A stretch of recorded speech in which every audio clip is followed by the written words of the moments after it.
Hey everybody, welcome back to the weekly Unstoppable Pop Crypto Recap. I'm your host, Diana Chen, and I'll be covering some of my favorite news pieces from the intersection of crypto and pop culture. An Argentine economist called Javier Milei has launched the first NFT-driven political campaign. In order to fund his campaign for a congressional position in the Argentine nation, he created an NFT called Libertarian Revolution that features an animation of the central bank being set on fire. The NFT ended up selling for 3.8 ETH, which is about 2 million pesos. Well done, Javier.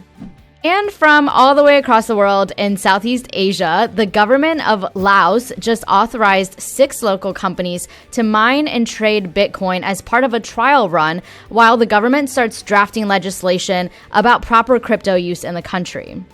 Considering how conservative the Laos government has historically been with regards to implementing new policies, it was kind of a surprise to hear about this. But on the flip side, Laos is one of the most hydropower resource-rich countries in the world, so it does make sense why it would want to be a Bitcoin mining hub. And in more international news, a Dutch DJ called DJ Don Diablo, who is currently the highest averaging NFT artist in the world, is launching his next big NFT project, and the most ambitious one yet, which he is calling Hexhibit 3.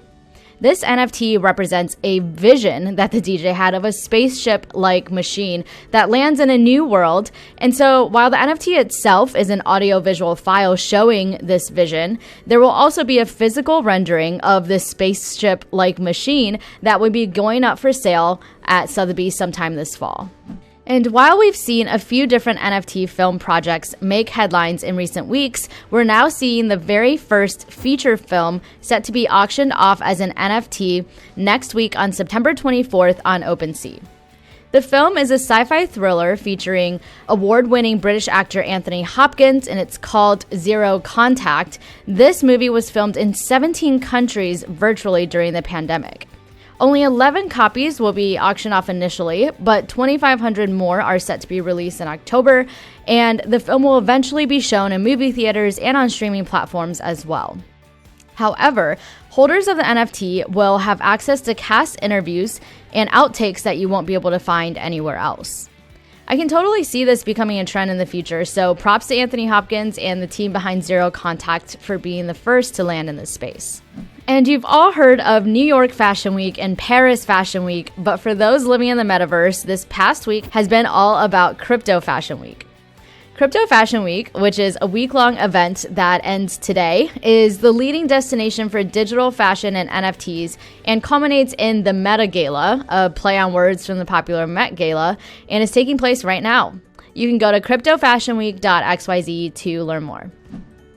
And our Woman of the Week is Ria Butoria, principal at Castle Island Ventures, a VC firm focused exclusively on public blockchains. Before joining Castle Island, Ria was the director of research at Fidelity, and before that, she was a senior research analyst at Circle, where she helped build out the Circle research platform.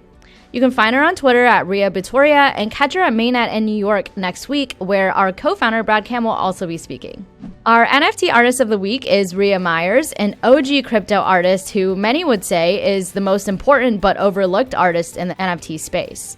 She was one of the first artists to use blockchain technology in her art and has contributed so much to the space over the last few years.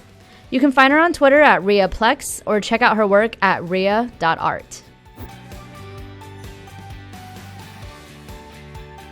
And finally, for a meme of the week, this one resonated with me because I am 100% guilty of it, and I'm sure many of you who are working in the space can relate to this as well.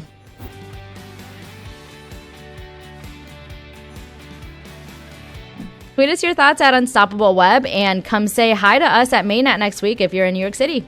See ya!